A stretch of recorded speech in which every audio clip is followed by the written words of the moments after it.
আসসালামু আলাইকুম এভরিওয়ান। নিয়তি গল্পের দ্বিতীয় পার্ট। তো চলো বেশি কথা না কইয়া গল্প শুরু করা যাক। ঋতু ডায়েরি দেখে অবাক, এটা তো 2026 নয়, 2025 সালের 9 মে। তাহলে বিয়ে, নীল এইসব সব স্বপ্ন ছিল, কিন্তু গতকালের কথা মনে নাই কেন? মনে হচ্ছে এইসব আমার সাথে বাস্তবই হয়েছে। ঋতু চোখ বুজে পুরনো কথা মনে করার চেষ্টা করলো, কিন্তু পড়লো না। ঋতু একটা অভ্যাস ছিল ডায়েরি লেখার, সারাদিন যা করতো রাতে তা লিখে রাখতো। এই অভ্যাসটা হয়েছে কলেজে থাকতে। ঋতুর হাতের লেখা ছিল খুব বাজে। একদিন স্যার ঋতুকে ধমক দিয়ে বলল, কাল থেকে হাতের লেখার খাতা নিয়ে আসবা আর লিখে আমাকে দেখাবা। কলেজে গিয়ে যদি হাতের লেখার খাতা দেখাতে হয় তাহলে কি আর মান সম্মান থাকে? তখন ঋতুর প্রিয় আলিম স্যার টিপস দেয় যে তুমি সারাদিন যা করবে তা রাতে ডায়েরিতে লিখে রাখবে, এতে তোমার হাতের লেখাও ভালো হবে আর তোমার সুখ দুঃখ হাসি কান্নার স্মৃতি ডায়েরির পাতায় গাড়া থাকলো। সেই থেকে ডায়েরি লেখা শুরু। ঋতু তাই তো আজ সেটার ফল পাচ্ছে। ঋতু ডায়েরিটা নিয়ে বিছানায় হেলান দিয়ে বসে পড়া শুরু করলো। টানা 5 ঘন্টা পড়ার পর ঋতুর অতীত কিছুটা মনে আসলো। বলতে ভালোই মনে পড়ে এমন, কিন্তু বর্তমান একজন জেলারের দায়িত্ব কর্মরত আছে, কিন্তু অস্থায়ী। কিছুদিন পরই পোস্টিং থানায়। 2 দিন পর বাসা থেকে বের হলো ঋতু ডিউটিতে যাওয়ার জন্য।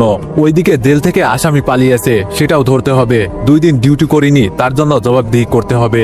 ঋতু ভেবে দেখলো যদি আসামি ধরতে পারি তাহলে হয়তো জবাবদিহি করতে হবে না। তাই ইবু স্যারকে নিয়ে আর কনস্টেবল খালেক ভাইকে নিয়ে সিভিল বেশে বের হলো। রাত হলে যেমন অন্ধকার নেমে আসে, তেমনই রিভার্স ক্লাবে রাত হলেই অপরাধী এক জায়গায় জড়ো হয়, কিন্তু দুর্ভাগ্যবশত সেখানে পুলিশ ঢুকতে পারে না। যদি জানতে পারে আমরা পুলিশ তাহলে শেষ। একবার রিভার্স ক্লাবে অপারেশন আসছিল কিছু সাহসী অফিসার, কিন্তু বের হয় লাশ হয়ে।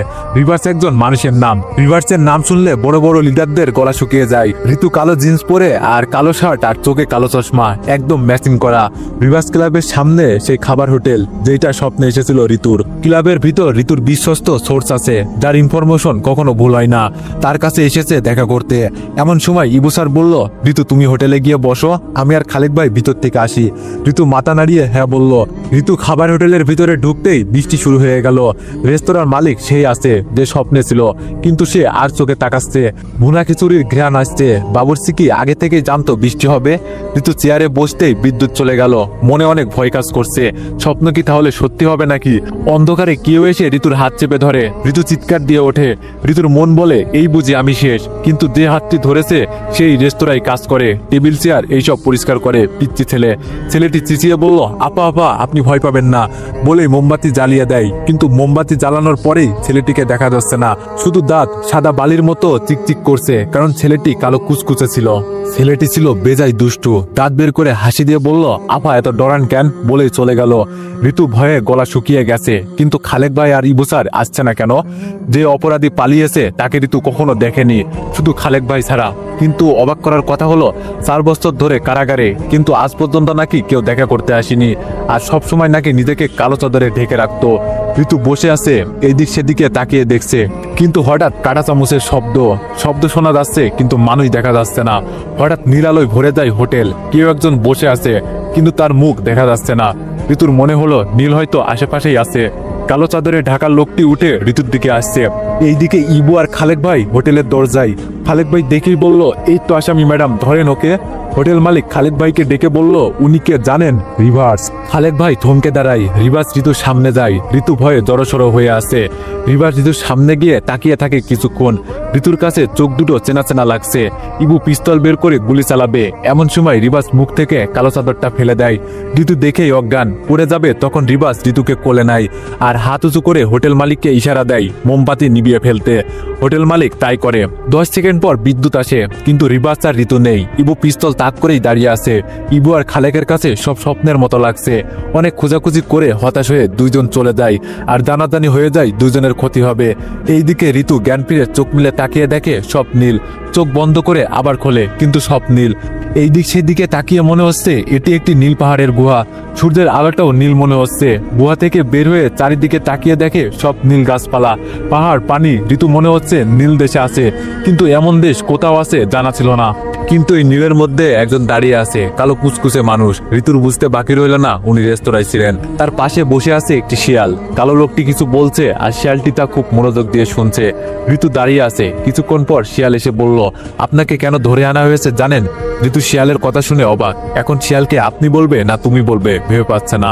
আর শিয়ালটি দুই পায়ে ভর দিয়ে হাঁটে। কি অবাক কাণ্ড! ঋতু বলল, কি রে শিয়াল, তুই কথা বলতে পারিস কেমনে? শিয়ালকে শিয়াল আর তুই বলাতে প্রচন্ড রেগে যায়। শিয়াল হুঙ্কার ছেড়ে বলে, এই শহরের কিং আমাকে তুই করে বলে, আর আপনি সামান্য পুচকি মেয়ে হয়ে আমাকে তুই বললেন, আর আমাকে শিয়াল বলেন কেন? আমার নাম ঋষি। ঋষি বলল, আপনাকে ধরে আনা হয়েছে তার কারণ হলো আমাদের মহারাজা আপনার রক্ত মাথায় ঢেলে অভিশাপ মুক্ত হবে। ঋতুর রক্ত দিয়ে অভিশাপ মুক্ত হবে রিভার্স। এই কথায় ঋতু চমকে যায়। ঘুম ভেঙে যায় ঋতুর। নিজেকে মেঝেতে আবিষ্কার করে। চারদিকে তাকিয়ে দেখে এটা নীলের বাসা। অজ্ঞান হয়েছিল, মানে এটাও স্বপ্ন ছিল। কিন্তু এখন ঋতু পড়ে যায় বিপাকে। কোনটা স্বপ্ন কোনটা বাস্তব বুঝার উপায় নাই। এইদিকে আপনাদের মাথাও গরম, কারণ গল্পটি শুনে কিছুই বুঝতেছেন না। তো আপনারা চিন্তা করবেন না, গল্পটি গুছিয়ে দেওয়ার দায়িত্ব আমার। ঋতু ভাবলো, এখন এটা স্বপ্ন নাকি বাস্তব সেটা নির্ধারণ করব কিভাবে? তখন ঋতুর একটা মুভির কথা মনে পড়লো। স্বপ্নে চিমটি দিলে নাকি ব্যথা পাওয়া যায় না, তাই এক হাত দিয়ে আরেক হাতে চিমটি দিল অনেক জোরে। ব্যথায় নিজেই উফ বলে উঠলো। তার মানে বাস্তবেই আছে। ফ্লোর থেকে নিজেকে উঠায় ঋতু। হঠাৎ মনে পড়ে মেয়ে দুটো কার ছিল আর কে। দিন যতই যাচ্ছে একটার পর একটা ঝামেলা দেখা দিচ্ছে। এর একটা বিট করা দরকার। কিন্তু নীলকে নিয়ে যে বসবে, কথাগুলো বলবে, কিন্তু নীলের সামনে গেলেই সবকিছু ভুলে যায়। আর নীলকে রহস্যময় ছেলে মনে হয়। নিজে পুলিশ বলে কি এমন মনে হচ্ছে? কারণ পুলিশের মন তো সন্দেহের মতো। মানুষ দেখলেই মনে হয় ও মনে হয় অপরাধী। ঋতু ভাবলো চাকরিটা মনে হয় ছেড়ে দেওয়া দরকার। কিন্তু কিছু প্রশ্নের উত্তর দরকার। মেয়ে দুইটা কে? আর নীলের শরীরে কেন নীল রক্ত? আর নীলের দাদু কই? নীল হসপিটাল থেকে বাসায় ফিরল। আর ঋতু পুলিশের চাকরি ছেড়ে নীলের বাবার ব্যবসা দেখাশোনা করতে লাগলো। আর নীলের দিকে নজর রাখছে। নীল কোথায় যায় কি করে। নতুন কলেজ। নীলের প্রতিদিন ঋতু গাড়িতে করে নীলকে কলেজে ছেড়ে যায়। নীল তখন ক্লাসে বসে খাতায় কিছু লিখছিল। এমন সময় কলেজের ফার্স্ট গার্ল বুন্ডি মেয়ে ফারিয়া এসে নীলের খাতার উপর থাবা দেয়। নীল বলল, কি চাই? ফারিয়া বলল, তোমাকে চাই, আই লাভ ইউ। নীল বলল, আমি বিবাহিত।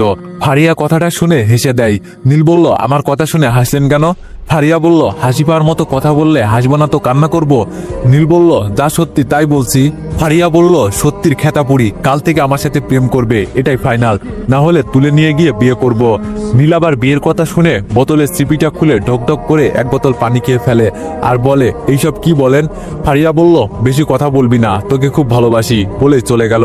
ফারিয়া দেখতে আসমানি নীলপরির মতো, কিন্তু একটু চঞ্চল। একটু বললে ভুল হবে অনেক। ফারিয়ার বাবা উপজেলা চেয়ারম্যান, তাই হয়তো এত পাওয়ার দেখায়। একটা ছেলে এসে বলল, আরে নীল, তোর তো কপাল খুলে গেল, ফারিয়ার মতো মেয়ে তোকে প্রপোজ করে গেল। কিন্তু নীল কারো কথায় কান্না দিয়ে কলেজ থেকে বের হয়ে যায়। নীল 2টা ক্লাস বাদ দিয়ে বাসায় চলে যায়। বিকালে নীল বসে টিভি দেখছিল। এমন সময় অফিস থেকে এসে ঋতু বলল, তুমি 2টা ক্লাস করনি কেন? নীল বলল, আপনাকে কে বলল? ঋতু বলল, কলেজ থেকে মেসেজ আসছে, 2টা ক্লাস করনি কেন? নীল বলল, এমনি ভালো লাগেনি তাই চলে আসছি। ঋতু বলল, আচ্ছা কাল থেকে পুরো ক্লাস করবা। নীল বলল, হুম। ঋতু বলল, দুপুরে খাইছো? নীল বলল, হুম। ঋতু বলল, আচ্ছা টিভি দেখো তাহলে। ঋতু ড্রেস চেঞ্জ করে এসে দেখে নীল টিভিতে ইমরান হাশমি সেই পুরোনো আশিক বানায়া গানটা মনোযোগ দিয়ে দেখছে। ঋতু তা দরজার আড়াল থেকে দেখছে। ঋতু মানা করলো না, কারণ দেখে কিছু শিখুক। কিন্তু ঋতুর হাতে থাকা ফোনটা বেজে ওঠে আর নীল ফোনের শব্দ শুনে চ্যানেল পাল্টে দেয়। পরের দিন নীল কলেজে যাবে। ঋতু খেয়াল করলো নীলের চোখ দুটো কেমন জানি নীল নীল লাগছে। ঋতু প্রতিদিনের মতো নীলকে কলেজে নামিয়ে অফিসে চলে যায়। নীল ক্লাসে যাবে এমন সময় ফারিয়া নীলের পর আটকে দাঁড়ায়। ফারিয়া বলল, কি জানো, কি ভেবে চিনতে দেখলা? আমাকে ভালোবাসবা তো? নীল নিচের দিকে তাকিয়ে আছে, কিন্তু ফারিয়া আবার গায়ে হাত দিয়ে জিজ্ঞেস করলো, আমাকে ভালোবাসবে বলো নীল? আমি মজা করছি না নীল, আমি যেদিন তোমাকে প্রথম দেখি সেই দিন তোমার প্রেমে পড়ে গেছি।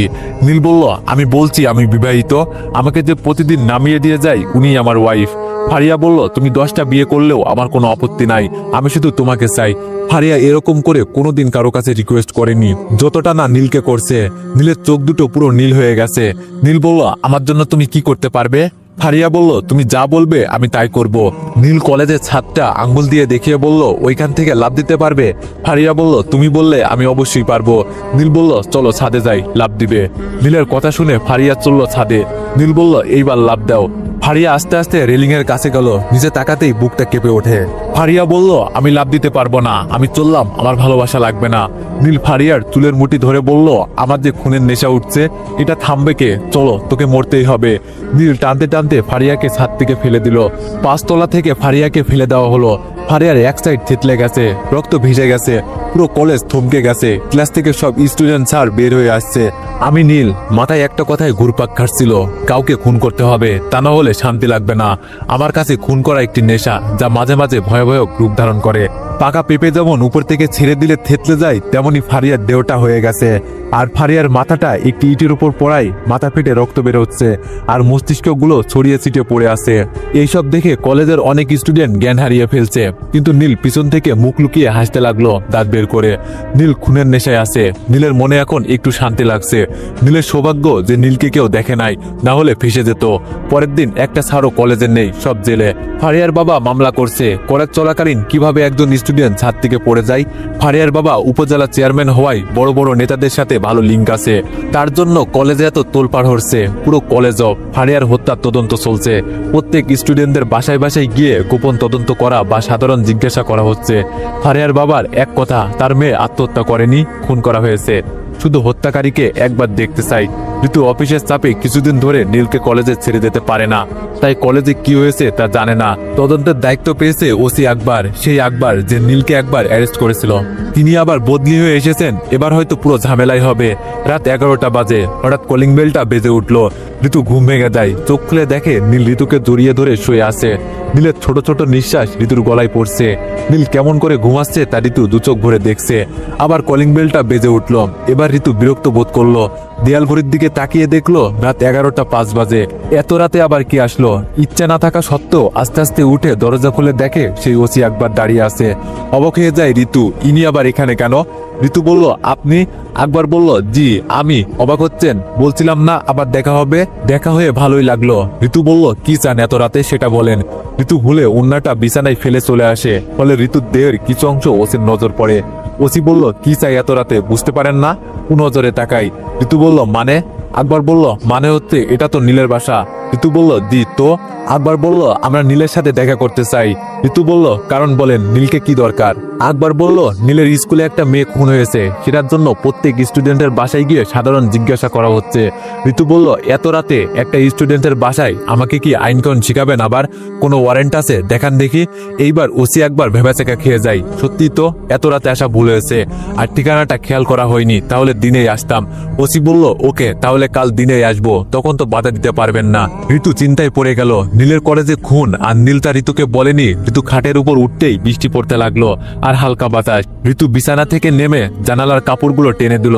মাঝে মাঝে বিদ্যুৎ চমকাছে। সব কাজ শেষ করে ঘুম ঘুম চোখে বিছানার উপর ধপাস করে শুয়ে পড়ে। ঋতু শুতেই নীল ঋতুর গায়ের উপর দিয়ে এক হাত দেয়।